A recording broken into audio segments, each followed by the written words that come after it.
Here we have Frank Underwood about to have a meeting with Linda, who's the chief of staff of the president-elect, Garrett.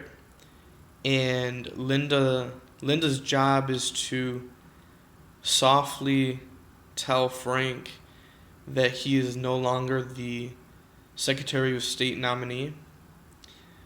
You're going to notice that Frank Underwood's not going to like this, and it's going to be really, really tough for Linda.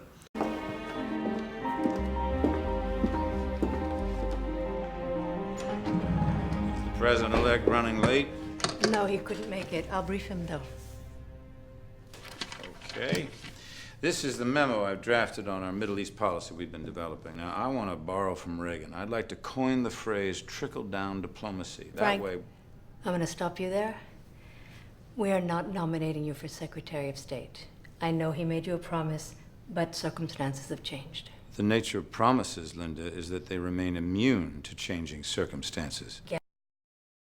Frank Underwood uses this assumptive type of close where he's already assuming that he's going to be the Secretary of State.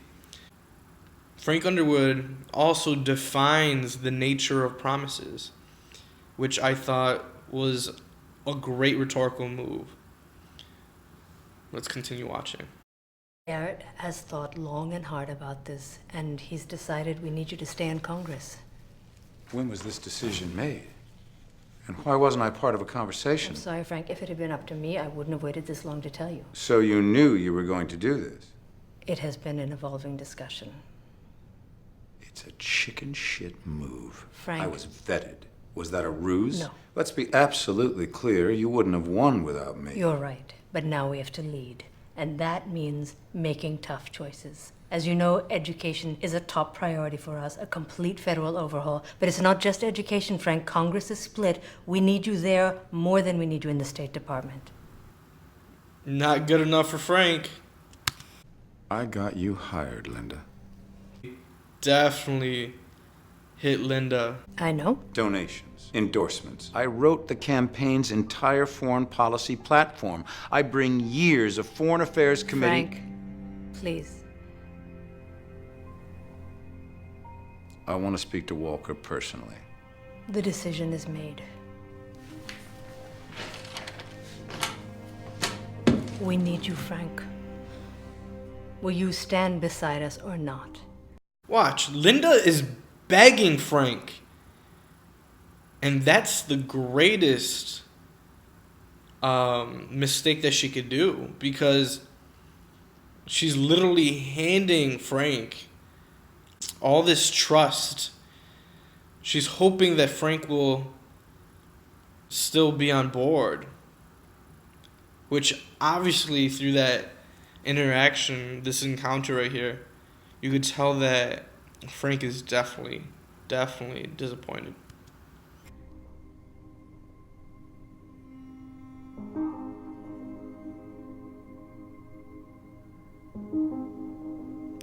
Of course, if that's what the president wants. I'm very glad to hear that. I'm curious. If not me, then who? Michael Kern. Michael Kern. Linda should have not told him that, because now he's going to go out and get Michael. But here, look, the point that I want to make, though, is that he definitely asked the question because he had a purpose behind that question, which is going to take out Michael. Duh. Well, that is an excellent choice. This next scene is going to be Zoe Barnes coming to the house of Frank Underwood, hoping to get a meeting from him, and eventually it's going to be a negotiation of whether or not Zoe will be able to have special intelligence from within the house given by Frank Underwood. Who are you? My name is Zoe Barnes. I'm a reporter at the Washington Herald. It is after 10:30 at night, and this is my home. I do not allow We're any... part of a mutual admiration society. that obviously was her ticket into the house, which some people would call this blackmailing. You're a fan of the symphony. Well, more for the people watching than the music.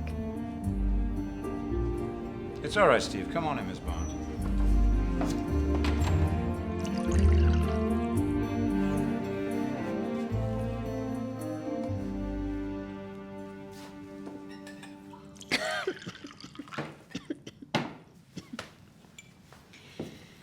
It's strong. You prefer it weak? No, the stronger the better. Obviously, that was a tactic to try to seduce him or to get him interested in her. It's a cheap ploy. It's cheap but effective. Well, you certainly have my undivided attention. Good. The reason I'm here, Oh, is foreplay over? I read somewhere that JFK never lasted more than 3 minutes. The point being? Time is precious. Powerful people don't have the luxury of foreplay. Okay, so why are you here, Miss Barnes? I need somebody I can talk to. We're talking. Tell me what we're talking about. I protect your identity. I print whatever you tell me, and I'll never ask any questions.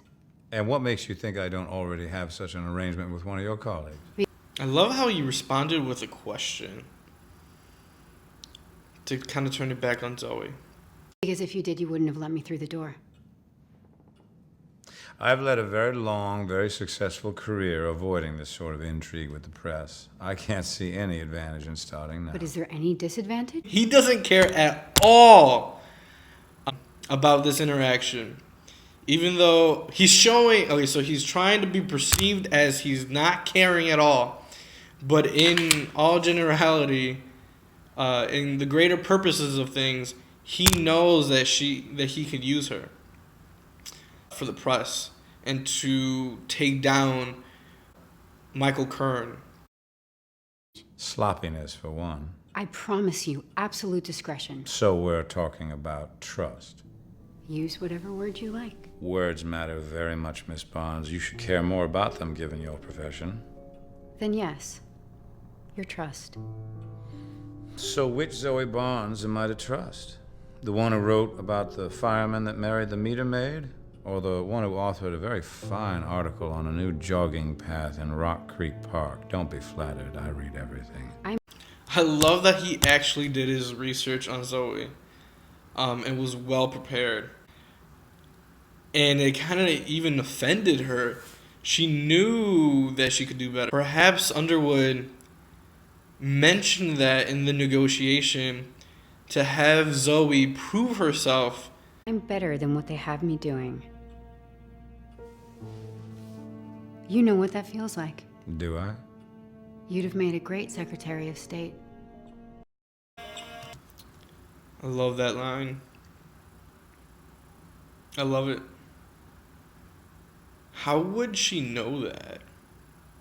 That's my question. How exactly may I help you, Miss Barnes?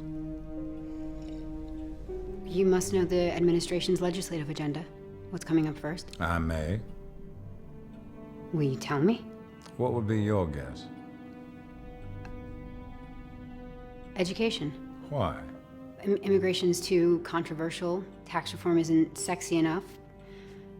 Everyone can get behind children.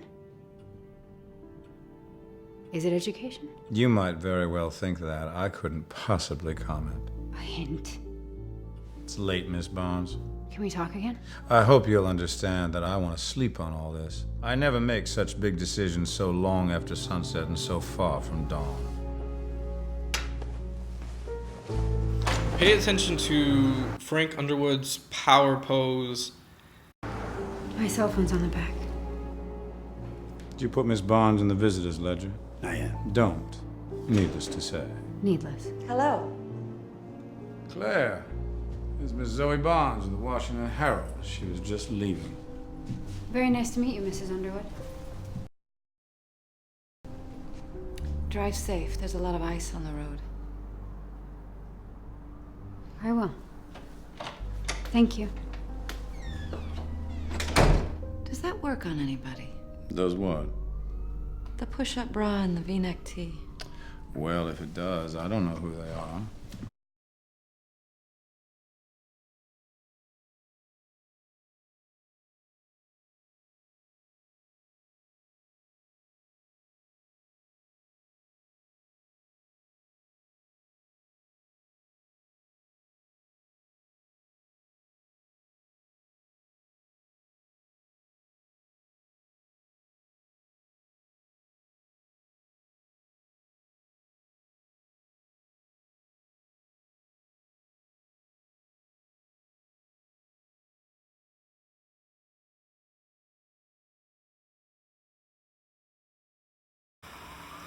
I will.